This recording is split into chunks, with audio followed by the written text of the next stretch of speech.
vous n'êtes pas au pied, disons, comme on dit. Donc, M. Marco Chanda, quelle est la lecture de l'évangéliste de ce discours du président de la République?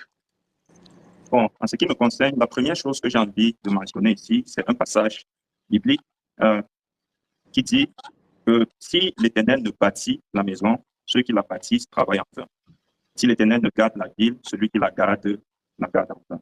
Le Psaume 127, le verset 1. Moi, je pense que l'un des plus grands problèmes que le Cameroun rencontre, autant dans son leadership que dans la masse populaire, c'est que nous essayons de faire des choses sans impliquer le Seigneur, qui nous donne la vie, qui nous donne la force, qui nous donne l'intelligence, qui nous donne la sagesse, qui nous donne la santé.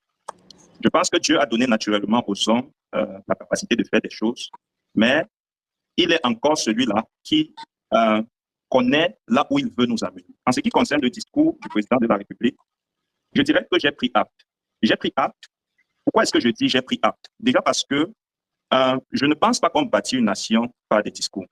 Je pense qu'on bâtit une nation par des actions. Il y a un passage dans la Bible qui dit qu'il faut être lent à la parole et être prompt à écouter. Il faut écouter 2 fois avant de parler 1 fois. Et donc, là où moi j'attends l'État camerounais, le leadership camerounais, c'est beaucoup plus dans les actions. Le problème que ce gouvernement ou ce leadership rencontre aujourd'hui, c'est ou alors cette rupture qu'on observe entre les gouvernants, les gouvernants et les gouvernés, c'est que justement, les gouvernants ont fait beaucoup de beaux discours pendant trop longtemps. Et aujourd'hui, après ces discours, des années après, on parle de combien d'années à la tête des institutions de l'État, de plus de 40 ans, je n'étais pas encore né. Les choses n'ont pas changé. Pour moi, qui a cet âge, ce jeune âge, je dirais qu'en grandissant, j'ai plus vu la dégradation du Cameroun que l'évolution du Cameroun.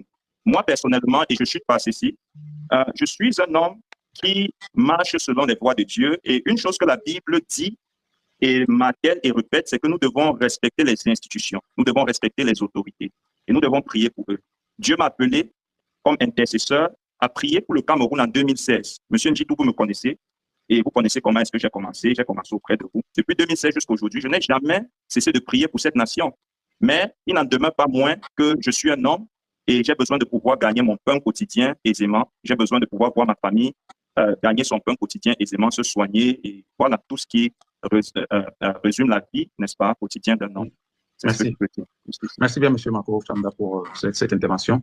Et on l'a bien compris, vous souhaitez justement que voilà, tout soit remis entre les mains de Dieu et que les dirigeants aussi s'y remettent pour pouvoir bien faire leur travail comme il se doit. Nous vous remercions pour cette première prise de parole. Et nous avons Mme Epes qui est là.